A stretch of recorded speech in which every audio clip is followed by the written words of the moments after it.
My name is Lance Wilson. I'm certified Master Craftsman level from the University of Georgia, which Dr. Keith Delaplane is in charge of that program, so I'm really happy that he's here today. But anyways, what I'm going to do is we're going to talk about pheromones. You guys are glutton for punishments. This is kind of a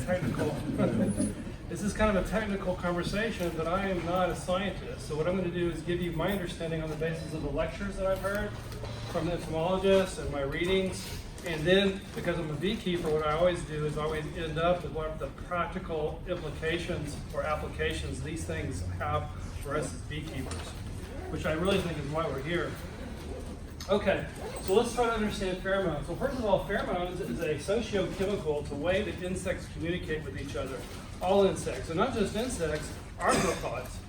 Can you hear me okay? Okay, all arthropods. That means mites and crustaceans and spiders, every creepy crawly thing under the sun. They communicate using pheromones. Pheromonal communication in regards to bees, it's a communication, or it's a chemical rather, that communicates a particular message to an individual of the same species. And it's produced to the outside of the body, which makes it different than hormones. Now, some of these pheromones that are produced by bees, these communication signals, they come in different forms. Some are really quite volatile, which is their solubility to air. The chemicals or the pheromones that are volatile, these are chemicals that are typically used for a mass response. They're communicating to individuals of a wide area.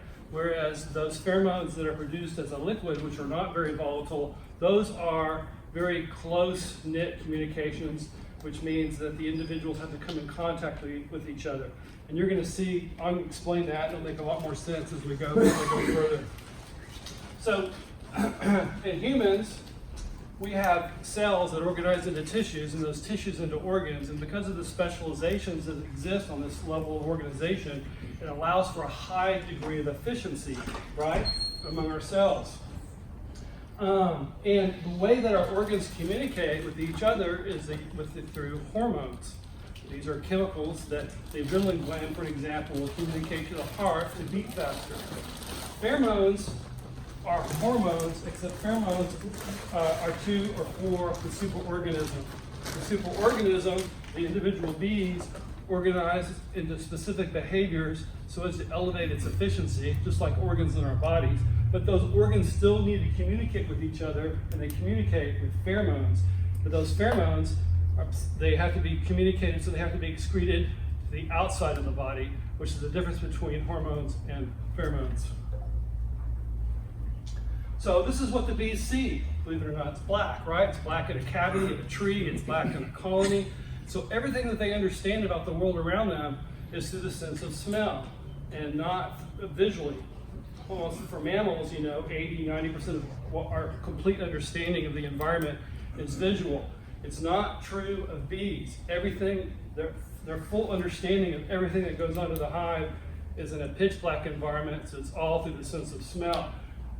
And they see with their antennae, because the antennae has all the sensory pits that are able to receive and understand the chemicals that they're smelling.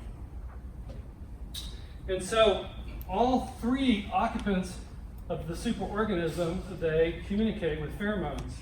Drones, for an example, will produce a pheromone that will attract other drones in these drone congregation areas. These drone congregation areas are areas where all the queens and all the drones meet so that they mate with multiple mating. Dr. Delaplane talked about multiple polyandry, multiple mating earlier on. But it's because of these chemicals that are produced by the drones that allows for the aggregation of all these drones, which is important for multiple mating, because the more mates a queen has, that colony just does so much better on so many different levels. So I remember listening to one of Jennifer Berry's lectures, and so she's in charge of the science apiary at the University of Georgia, and she said that she went to McDonald's and on the ground there were all these dead drones, right? Well, she realized, because she was an entomologist, that she was underneath a drone congregation area, because when a drone mates with the queen, it literally bursts his abdomen upon completion of his task. And in fact, Reverend Langstroth, the guy that's responsible for the modern configuration of our hives, he said it was audible, that it sounded like popcorn popping, you know? And of course they fall down dead. And so fortunately for them, only 1% of the drones ever end up getting mated. So if they become lucky, they're all of a sudden unlucky. Somebody asked me one time, well, do all the McDonald's, are they under? And I said, absolutely.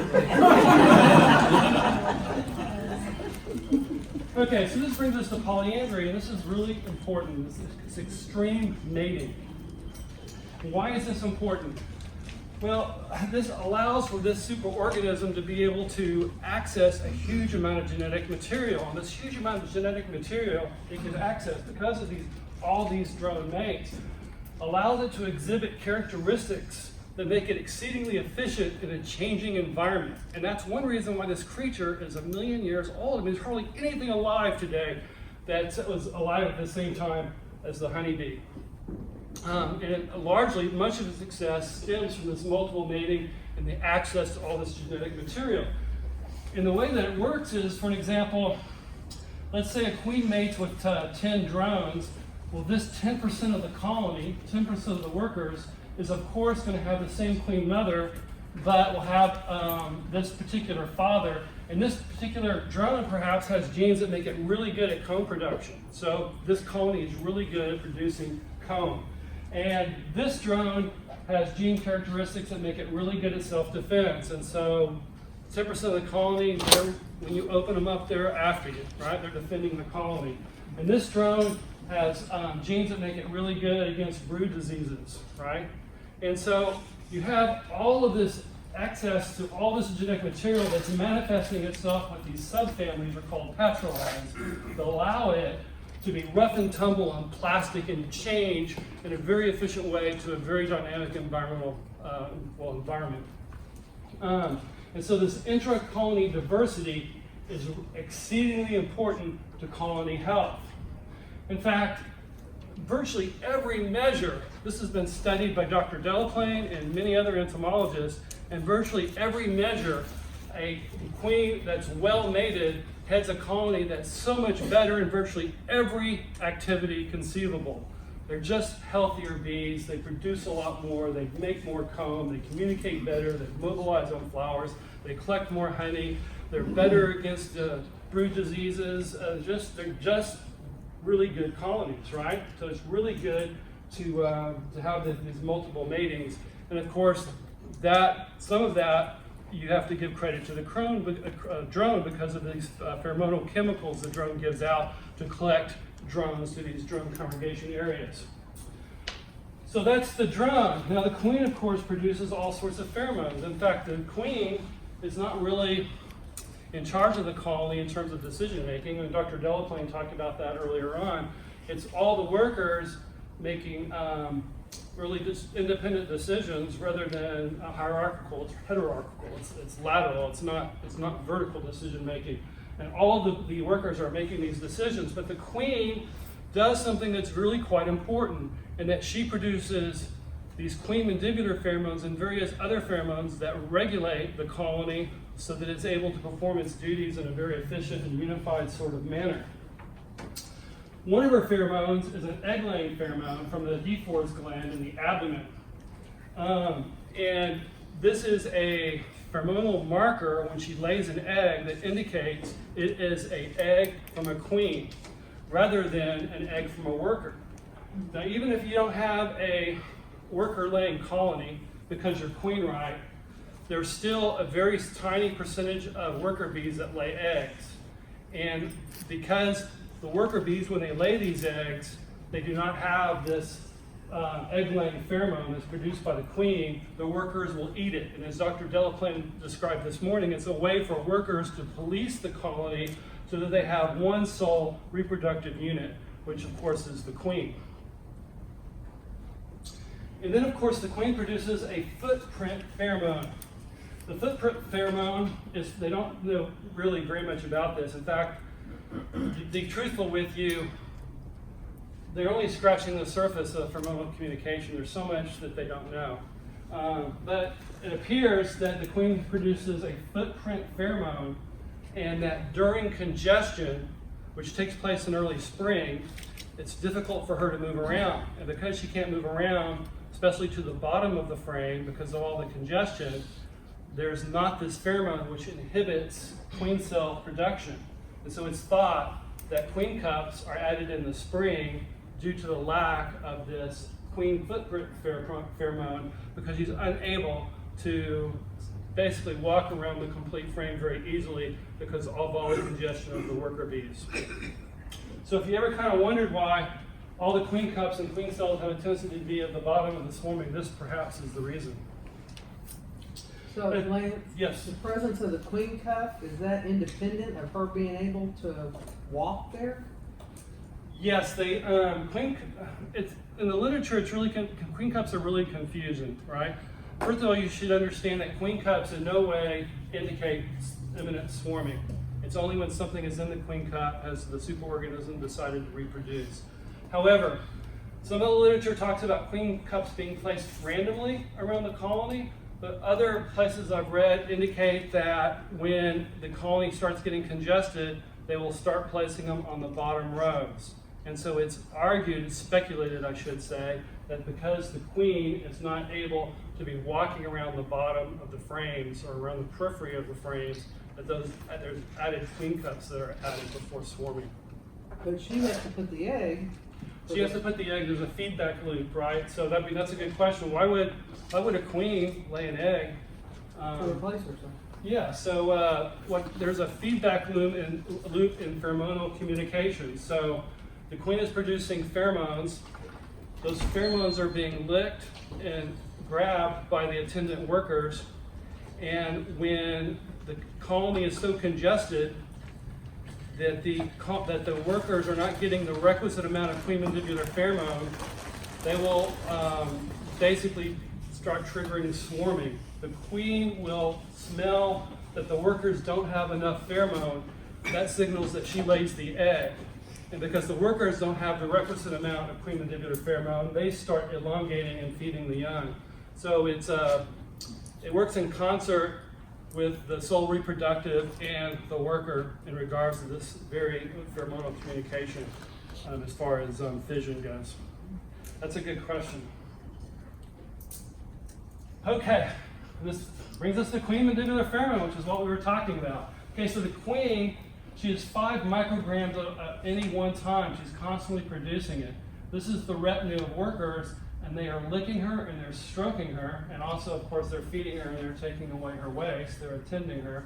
But in regards to this queen mandibular pheromone, there's 5 known chemicals, but Dr. Rangel says there's probably 40 more that we haven't even discovered yet. But these 5 chemicals, which we will discuss in a moment, very impactful in regulating all sorts of things. Now, this particular pheromone, remember we talked about some pheromones being volatile, so they permeate the air, and so they create a communication to all sorts of bees that act at one time. This one is a liquid, and as a result, it can only be passed by contact. And all 5 known chemicals are all transported at the same time. It's not like they're licking O9-DA at one part of her body and HVA on another part. All of the chemicals now come as one component. It is licked and stroked and distributed throughout the hive. And this is how all the workers know that they have their queen ripe, that they have a sole queen reproductive unit that is producing the way that she needs to, and that she even exists, because remember, they're in a dark box, and they've got to know at all times that they have a queen or they're sunk. And so when the queen is gone, because there's no more of this queen mandibular pheromone being stroked and passed through all the members of the colony, they know immediately that they need queen replacement measures, which of course would be emergency queen cells. Immediately within what time period? What I've read is that they know within 30 minutes that they don't have. Isn't that amazing how efficient that is? Yeah, I'm sorry, what? They're passing the pheromone bee to bee. Yes. In fact, it's just like this. That's a good question. It's just like this, right? So you've got the retinue, which incidentally, part of the queen mandibular pheromone stimulates this retinue response. So you've got this retinue, which is all these attendant worker bees. So they're stroking, and then they pass through trophallaxis, which is just an exchange of food, this queen mandibular pheromone. And of course, it's, you know, it does this. This is real important in the colony. It does all sorts of things. It creates the community stomach. The microbiome is really consistent from one bee to the next because of this distribution of food. But the other thing, and maybe more importantly, is that it spreads this queen mandibular pheromone from bee to bee throughout the colony. Yes. Does QMB have a sedating effect on the hive?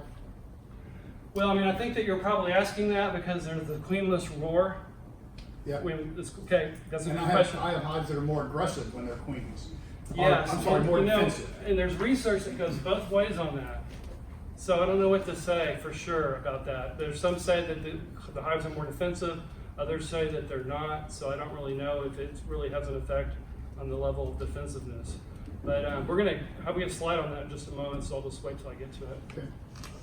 Okay, so queen mandibular pheromone, okay, they've got these 5 hormonal chemicals that they know of, and of course there's a lot more. And all these chemicals do all sorts of really cool things.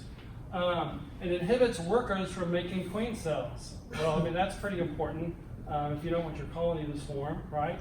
It inhibits workers' ovaries. Well, that's really important because if the workers are laying a lot of eggs and they're not doing other things they're supposed to do, and the other workers have to eat them, and it can result in all sorts of problems. They need to be, you know, all needs to be socially policed, as Dr. Delphin was referring to.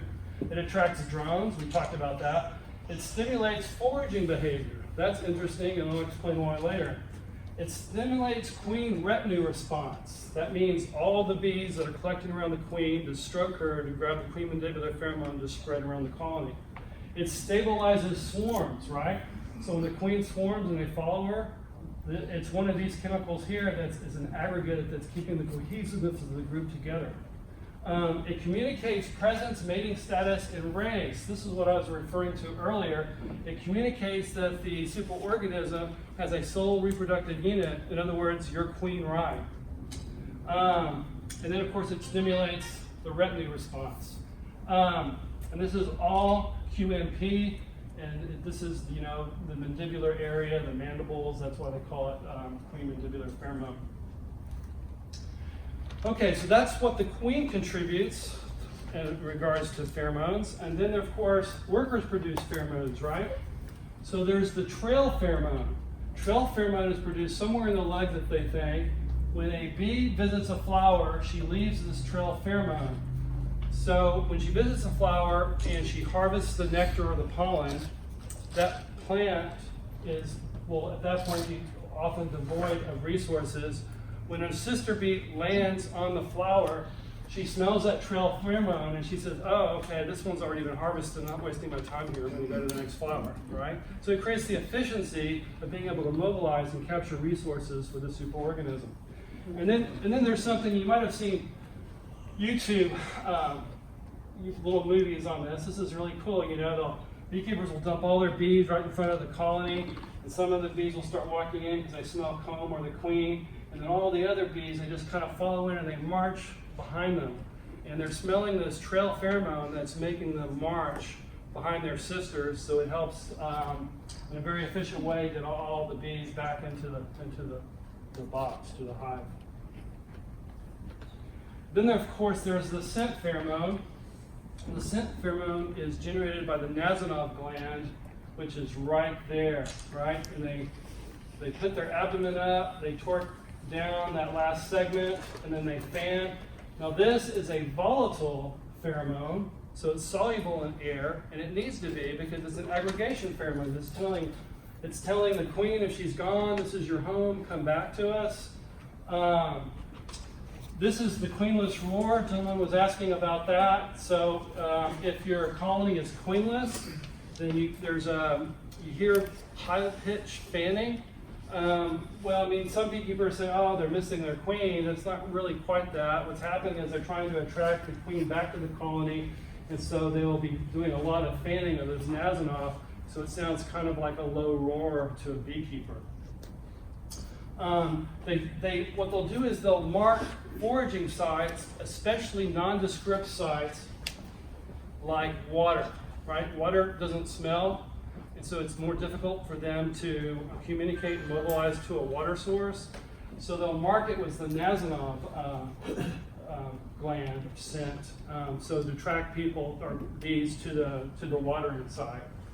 And they use it for foraging sites, hive entrances, new nest sites. It's just a general aggregation. Bees, queen, everybody come home. This is where we live. You need to be here.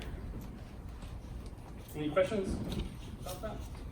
One question. Yeah. We're talking about in the previous slides about it being a drone attractant. To be attracting drones, is that going to be a lack of the queen pheromone? Queen pheromone, I didn't list this, but what is true is that it's not only drones that attract drones to drone congregation areas. Part of the component of queen-mandibular pheromone attracts drones to drone. They work in concert. There's two chemicals, one from the queen, one from the drone, that attracts drones to drone congregation areas. That's true. In fact, the original research that was done in 1961 was basically, that's how they found out that the queen was producing pheromones in the mandibular region, because they were able to pinpoint a sexual attractant in the drone congregation areas. Oh, I'm going too fast. Okay, alarm pheromone. Well, I always find alarm pheromone really, really interesting. There's two types of alarm pheromone. One's 2-heptonone. 2-heptonone is produced by the mandibular glands in the older workers. And it's expressed in the behavior of guard bees. Of course, guard bees are on the landing board, and when a bee lands on the landing board, she charges that bee, takes her antennae around, they smell it, because all the bees they're basically enveloped in kind of a waxy substance, and that wax is lipophilic, so it captures the unique smell of her colony. And so they smell that wax to see if she's an alien bee or a sister. And if she's a sister, they go ahead and let her in. If she's an alien bee, they'll typically kick her out unless she's bringing in pollen, and they say, oh, go ahead and come on in. It's okay to bring resources in, they just don't want you to be taking it out, right? But anyway, back to 2-heptonone.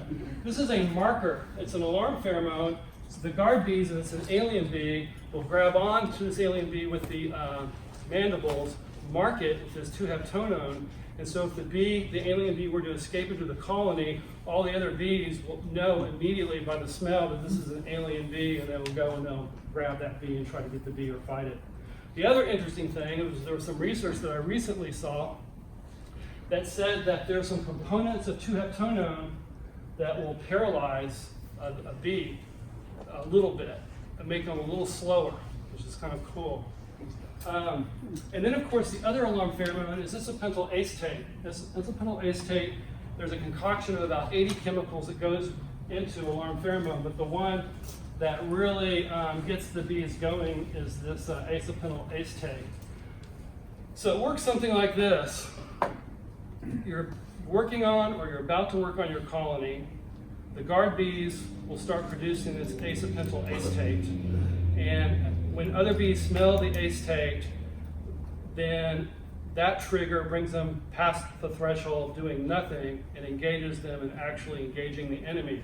The second threshold is visual, and usually it's something that's dark and hairy. You have to meet a certain visual threshold, and once both thresholds are met, then typically the stinging will take place, right? But it all starts, the mobilization starts in front of the hive with the production of this alarm pheromone, and that's why you use a smoker.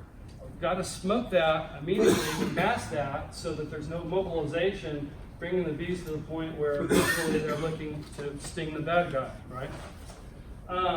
In addition to that, it also marks the site of the sting.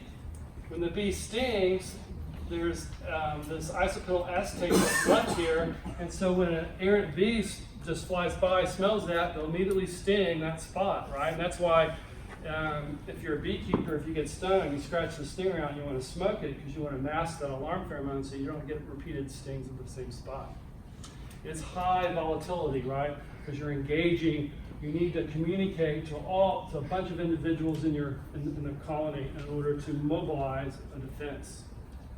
Lynn, Yes, sir? you may be getting to this later, but I'm a relatively new beekeeper, less than 3 months, but I have consistently noticed that if I need to go get a tool or something or move away from the hives, there will be one bee that is buzzing around my veil and will follow me wherever I go, and eventually they'll usually go away, but sometimes they will be very persistent.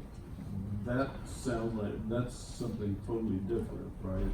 No, that's just, they probably got a whiff of the isopetal acetate and they're looking for a visual cue to defend the colony, and guess what? You're it. And so they engage in all sorts of behaviors before they actually sting, because she'll die when she stings. They want to make sure that they need to, and so as a result, there's, Italians are notorious for bumping your veil when you start getting close, right? That's a warning. Hey, get out of here. Don't make me bring out the big gun. Maybe liquid smoke is a good aftershave. I'll tell you what, you try it and get back to me. I have been experimenting with that a little. I don't have the definitive results, but there's one particular brand of liquid smoke that I have ordered off Amazon. The ones you find in the store have other ingredients, including sugars and stuff. You don't want that.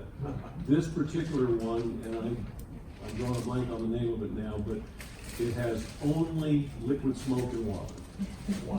Oh yeah, see, I've never used that. I just use the old-fashioned stuff. And I have it in a little spray bottle, and I spray it on my hands and around my veil. Yeah, I just do it the old-fashioned way. I do it just the smoke. I know for sure that works. Yeah, in fact, it kind of reminds me, I was managing some bees in the country of Panama. And of course, Panama, all they have is Africanized bees. And so, here I am, a temperate beekeeper, and I go there, and there's this lady, and she's showing me her bees, her Africanized bees. And so I'm responsible for the smoker, And it's a big smoker. And so I smoked it, sitting back, watching. Smoke the colony, smoke the colony. So smoking and smoking, and I said, smoke the colony. So it's kind of like that the whole time. It kind of ruined me for the tropical bees, I'm afraid. Okay, so yeah, all right. So it's not just the adult occupants of the colony that produce pheromones. It's also the brood. The brood produce pheromones.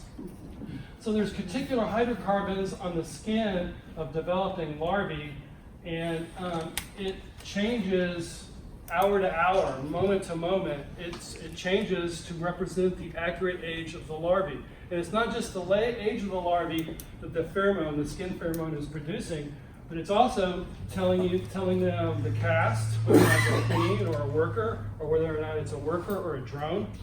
So it's very specific information, and on the basis of that information, there's two brood food glands in the worker, the hypopharyngeal, which is here in the forehead, and the mandibular, and they change up the proportions every single feeding based upon the particular molecular code of the pheromonal discharge that's being emitted from the skin of the larvae, right? I've always found that as fascinating. It is very low volatility.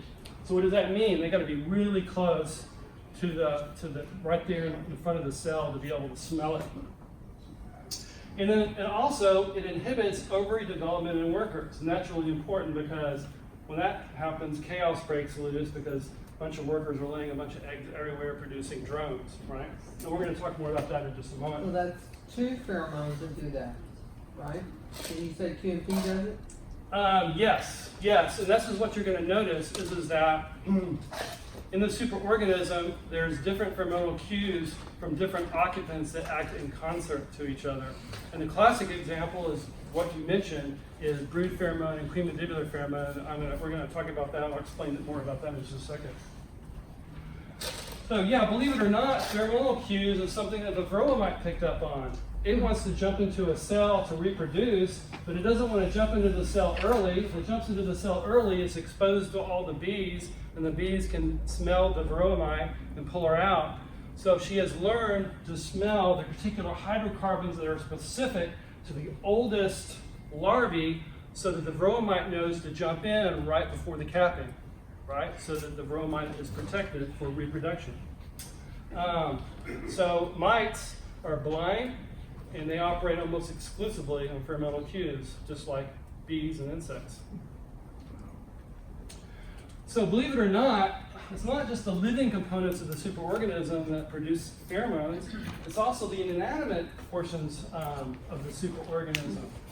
Wax comb is a substrate for everything that happens in the colony. In the superorganism, it's the skeleton. It's also, as Dr. Delaplane explained earlier this morning, it's the liver. It will capture pesticides and other things from the environment and sequester it in the matrix of the wax, keeping it separate from the living portion of the superorganism, right? It protects the superorganism. It also, of course, is where all the brood happens and where all the storage of all the resources. It's really, really important. But what's less understood is the hoarding pheromone that it generates. It generates a hoarding pheromone. It stimulates foraging for nectar, in other words, which makes perfect sense because it's telling basically the bees that they got plenty of room, and if there's a nectar flow out there, let's get it on, let's grab that stuff.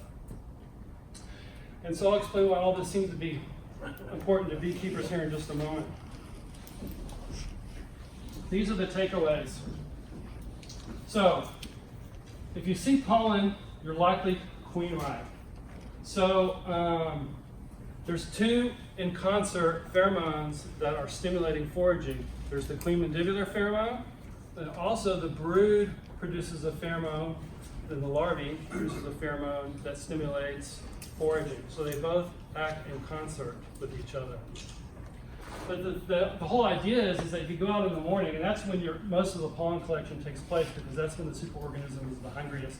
It's gone through a lot of its brood food or a lot of its bee bread stores, and if there's lots of brood, there's going to be a really high motivation to collect pollen in the morning. So if you ever want to know if your superorganism is bringing in protein, best time is to go look in the morning, because that's when they're most likely to be wanting to bring it in. But anyway, you see this, you're likely queen ripe without even opening the colony, right? Because there's going to be a queen mandibular pheromone or the young, which means the queen wasn't far behind in order to stimulate this foraging activity. And then also, the queen mandibular pheromone inhibits laying worker behavior, right? Now, it's not just queen mandibular pheromone. Also, the brood is also inhibiting laying working behavior. And that's why they say when you've been queenless for 3 weeks, you start seeing laying workers. Well, it kind of makes sense, doesn't it? The queen's gone, you've got brood for 21 days. So when you're without a queen, you've got about 3 weeks. You need to be queen ripe, do something in a hurry. Otherwise, you're going to start getting laying workers. And that's all because of these two separate chemicals that work in concert. They will inhibit independently, but they also work in the aggregate together to inhibit laying workers. And so, of course, if you're losing your queen, you need to requeen promptly on the basis of this queen mandibular pheromone and the lack of brood pheromone. And this is, of course, what it looks like. Worker bees, the problem with laying workers is that they lay these eggs, but it also stimulates their own mandibular pheromone, and so it fools the colony chemically to think that they're queen ripe when they're not. And that's why it's always so difficult to requeen a queenless colony. So the other thing is that we know that workers must have a certain amount of queen mandibular pheromone, right? Or they start producing queen cells. The queen reads if there's not enough on the worker, she lays in the cell or the cup, and then the cell's being produced, the larva's being fed, and so that's when reproduction happens on the superorganism level, right? And so there's got to be, the workers must have a certain amount of this queen mandibular pheromone. And this tells you why swarm prevention is so important, or why it happens when it does. It's when you've got so many bees in the box that this queen mandibular pheromone cannot be distributed in the requisite amount to each bee. It's not that the queen is producing less queen mandibular pheromone, she's producing the same amount. It's just that it cannot be distributed because of the congestion prevents the workers from moving around and getting it out to everybody, right? And that's why you know that when you're in the spring, when you get really full like this, you're in big trouble. You need to add supers, add frames, split. You got to start going and doing preventive swarming to kind of relieve that congestion in the colony, so that queen mandibular pheromone can be spread to all the individuals, so you don't start the cascading of the swarm experience. So is there a maximum amount of QMP that a queen can produce? I mean, maximum size that hive can get? I've never read or heard any differences in regards to the amount in terms of, having a whole bunch. Yeah, wouldn't that be great? That you could just get some, if you could buy some queens from queen breeders that just produce queens that had just a belly amount of queen mandibular pheromone, you never have to worry about swarming. Yeah, but no, I've never heard that, so I don't know. Okay, so the fourth kind of practical takeaway tells you why delayed queen introduction techniques are so important. So we just don't buy a new queen and throw it in the colony, right? Because we know that the workers will ball the queen and kill her because they recognize her as an alien queen.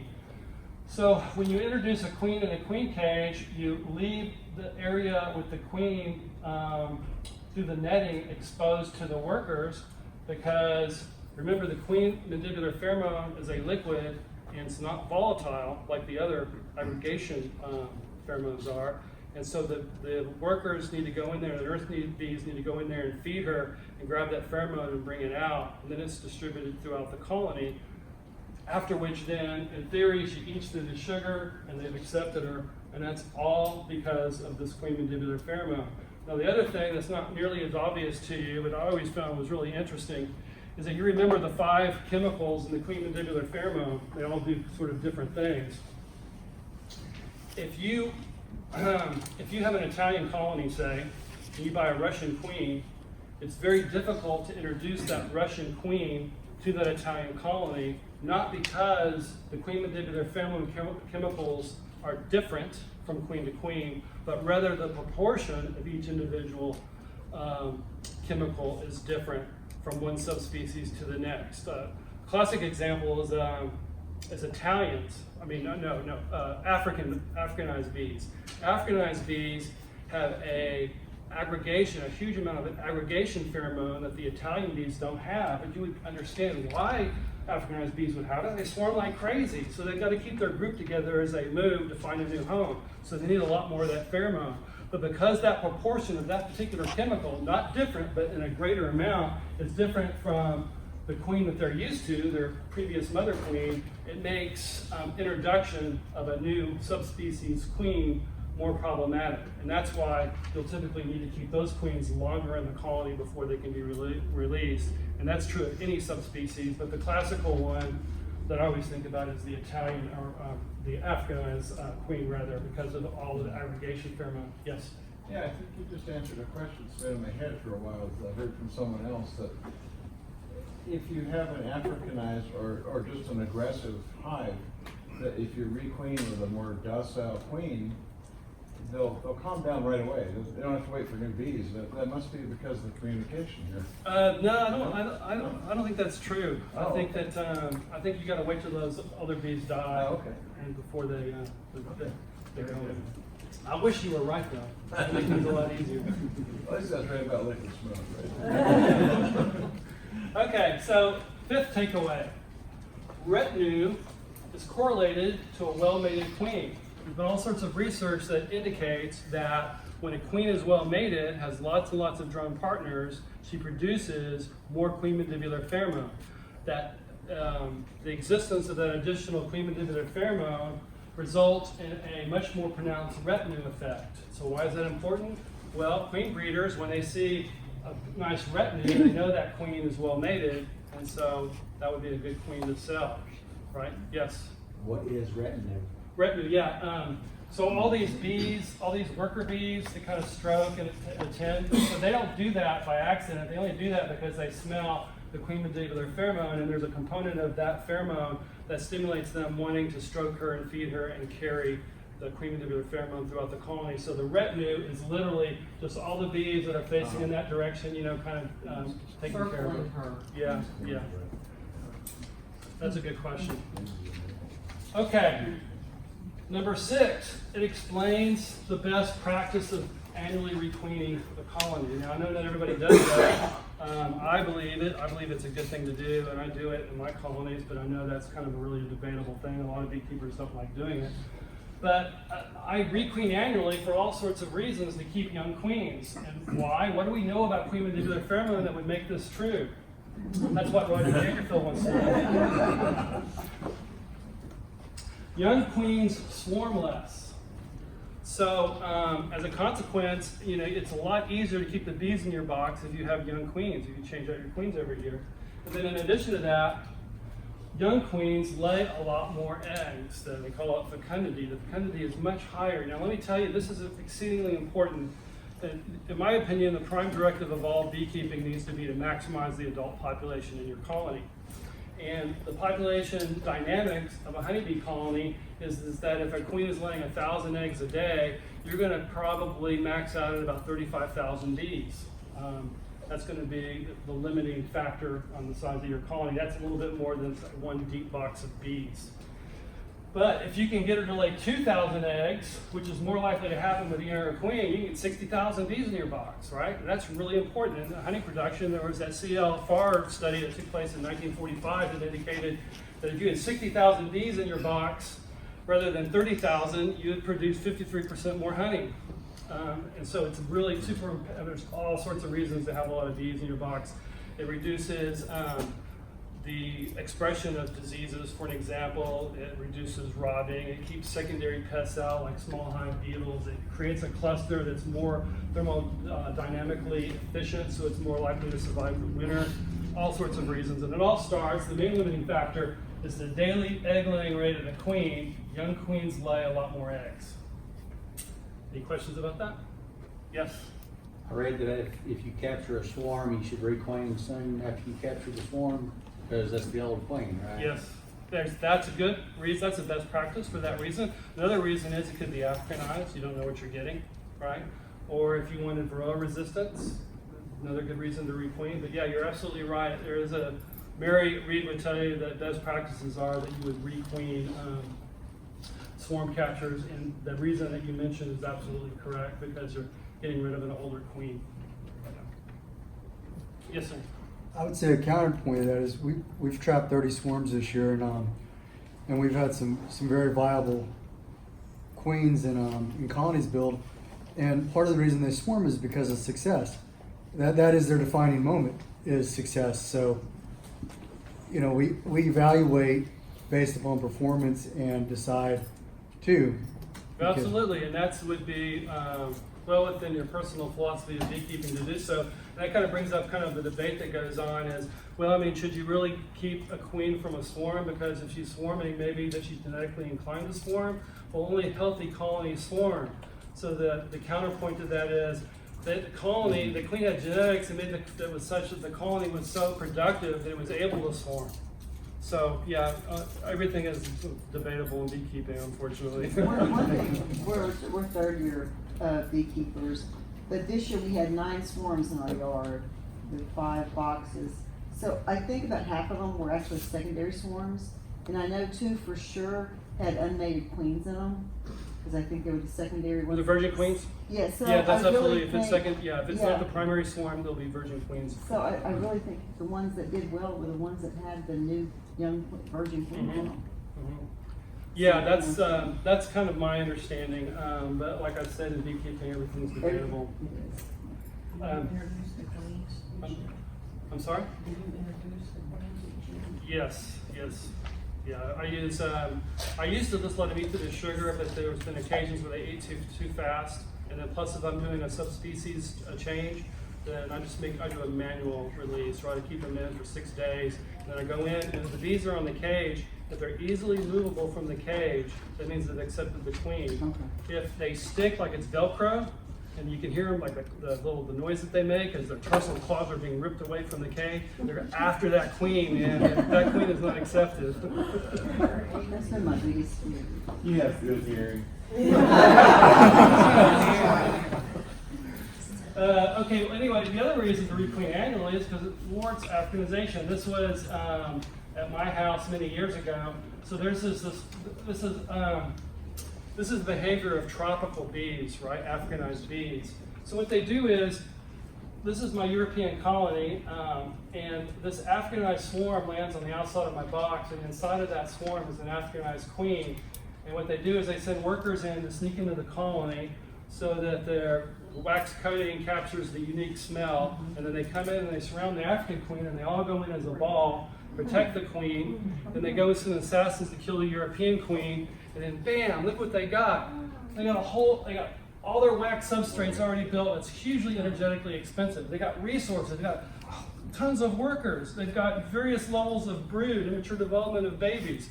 You know, with a very small investment from the mothership, they are able to just immediately have this huge ongoing colony because of this really unique behavior. That's really elegant biologically that you really hate it as a beekeeper. Yes? So when you get those little Africanized swarms there, are they typically at the top of your hive, or could they just look like a bearded? Yeah, I caught one where they were all dispersed on the face. And the reason why this was true was because it was an Africanized swarm, but they just all land on the box and they all move together into a ball. So I just caught them early before they all got together. Is it only What do? You kill the queen. Go in there. Ah. So how is that how you knew it was Africanized, is the way they acted? Well, you know what I used to say is that this is a tropical behavior, and Africanized bees are the only subspecies of bees that do this. Okay. But as a practical matter, I've heard tell that European bees further north are now, for the first time, engaging in this behavior. Mixed genetics. So, but fundamentally, this is a tropical behavior. You still don't want another unknown queen taking over your house. Yeah, that's right. You know. So if you see a ball of bees in your hive and there's a queen in it, you know that's not supposed to be. Yeah, and there's going to be a queen in it.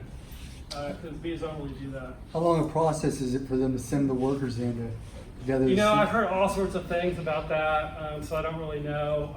I've heard 30 minutes to several hours to half a day. I don't know. Wow. So even though Well, the not workers are masked and they're able that's to quick. sneak her in, once she's in, that's a foreign pheromone. When they Yeah, attack they the surround queen- her. They protect her until they assassinate the queen, and then the pheromone gets distributed. You know, it's amazing, really. Yeah. So the Africanized workers sacrifice themselves in the ball going in, right? Is that what you're Well, saying? some of those workers will die, Yeah. but it's a small price to pay. Well, yeah, no, I get it. Yeah. Yeah, but you're right. Yeah, I'm sure some of them they'll fight and die. Yeah. Yeah, we could learn a lot. Okay, so regular requeening, there's 3 ways. There's the, first of all, I always feed before I requeen because that increases the chance of acceptance.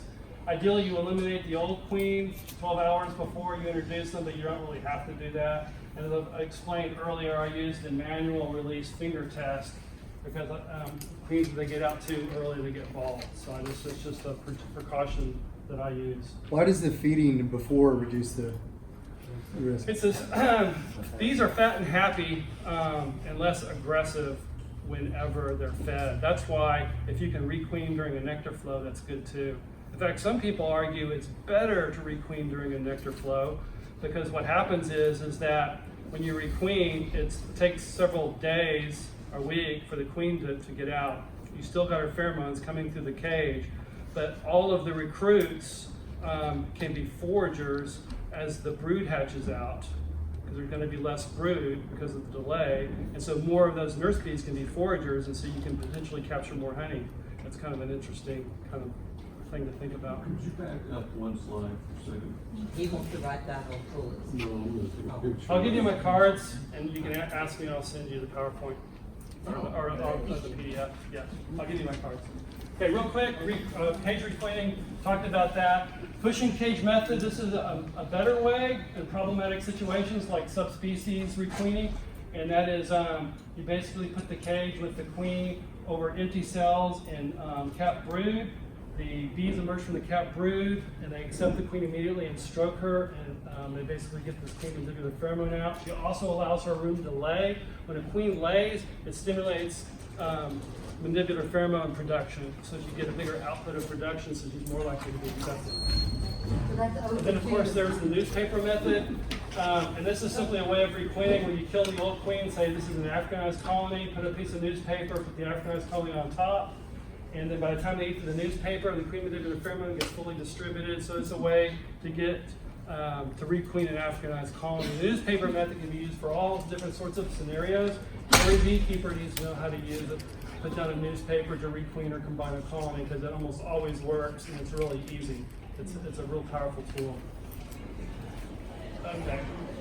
Smoke early. Once the acetyl acetate gets down, you can't put the genie back in the bottle. You know, don't put your smoker down and say, oh, if they get defensive, then I'll smoke. No, it's too late, man. And it's the same chemical. It's not a unique chemical per colony. So the alarm pheromone that gets out from one colony, another colony will smell it. Pretty soon you got all of them going, right? And then also smoke the sting side. 8, queenless roar. You hear that because of the nasoline gland. You're likely queenless. Go in there to make sure. And number 9, and my last one. Early in the nectar flow, if I've got 2 supers full of built-out comb, I put both boxes on. Because there's research that indicates you get a 30% boost on your honey production if you over-super with empty comb because of the pheromone, the hoarding pheromone that's basically sequestered in wax comb. So an easy way to get more honey. Put an extra super on. And as always, timing is everything. Thank you very much. Thanks, appreciate it.